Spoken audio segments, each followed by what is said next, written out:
보통 식물 내에서 발견되는 알칼리성의 원료로 만든 제품이 있다. 보통은 식물에서 많이 발견되는 성분을 위주로 제조되는 이 제품은 사실상 많은 사람들에게 사랑받는다. 이 원료가 우리 몸에 흡수되면 사실상 만병통치약급으로 취급되는 코르티솔과 아드레날린을 분비시킨다.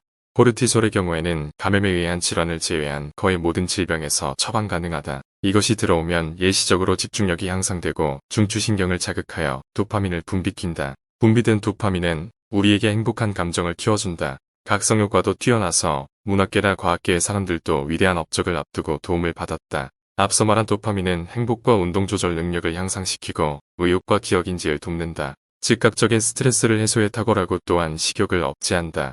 여기에 포함된 감마아미노낙산은 불안감과 긴장감을 해소한다.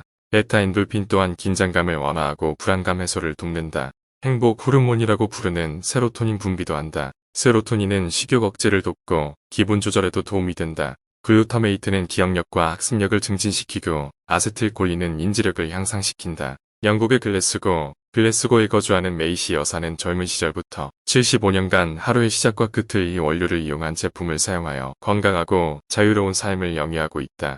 미국 펜실베니아의 산골 마을인 로제토는 이탈리아의 가난한 광부들이 미대륙으로 이주하여 정착해 만들어진 곳이다. 1950년대 후반 오클라호마 의과대학 교수이자 의사였던 스튜어트 울프가 이곳을 지나다 우연히 이 마을 사람들이 심장마비 환자가 거의 없다는 사실을 알게 됐다. 그 뒤로 실제 조사를 해보니 로제토 마을에서 55세 이하의 나이에 심장마비로 사망한 사람이 단 한 사람도 없었다. 이 마을에는 알코올 중독자도 약물 중독자도 없었다. 당시 미국에서는 심장마비로 인한 남성 사망률이 높아 이에 대한 연구가 활발하던 차였다. 소식을 알게 된 미국 의사협회는 엄청난 예산을 들여 이곳에 대해 연구하기 시작했다. 이들은 운동을 열심히 거나 특별하게 좋은 음식을 먹지도 않았다. 그럼에도 불구하고 이들이 건강했던 이유는 무엇일까? 이 장수 마을이 건강하고 장수할 수 있었던 원인은 다양했다. 해석에 따라 여러 가지 이유가 있을 수 있겠지만 이 지역 사람들 또한 마찬가지로 앞서 말한 식물성 물질을 이용한 제품을 즐긴다는 사실이 있었다.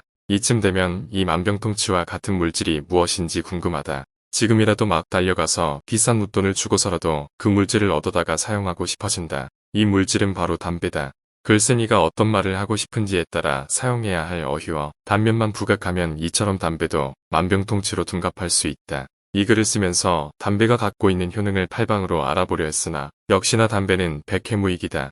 겨우 찾아 억지로 연결하여 작성하여 쓴 글이 이 글이다. 니코틴은 각성효과가 있고 인지력을 향상시키지만 장기적으로 뇌기능을 손상시킨다. 학습력과 집중력을 단기적으로 높이지만 뇌세포에 치명적이다. 기분을 증강시킨다는 부분도 사실상 일시적일 뿐 급격한 기분 저하의 원인이 되기도 하며 장수마을의 이유는 사실 담배가 아니라 다른 이유에서였다. 술, 담배를 해도 장수한다는 말이 흡연자에게 가끔씩 방어수단으로 사용되지만 실제 100세 이상의 장수 노인에 대한 통계를 보면 100세 이상의 노인 중에 흡연율은 극도로 적다. 그렇다.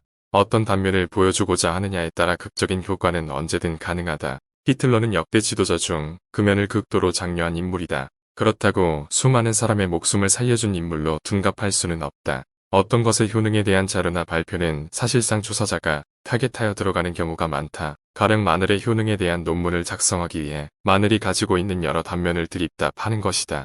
마늘에는 항산화작용이 있다. 관련 논문과 기사는 얼마든지 찾을 수 있다. 다만 이 글을 읽고 있는 사람이 오늘 아침에 먹었던 그 어떤 식재료의 항산화작용을 함께 검색해보면 아이러니하게도 거의 모든 식재료에 항산화작용이 있다는 사실을 알 수 있다. 아이러니하게도 우리 인류의 과학 수준은 흔히 말하는 노가다에서 출발한다. 항암물질 개발을 위해서 수백, 수천의 샘플을 배양된 암세포 위에 뿌리고 그 숫자가 며칠 뒤에 줄어드는지 세는 정도의 수준이다. 완전히 새로운 것은 만들어내지 못하며 연구자의 의도와 글쓴이의 의도, 정치적 의도, 경제적 의도를 전혀 배제할 수 없다.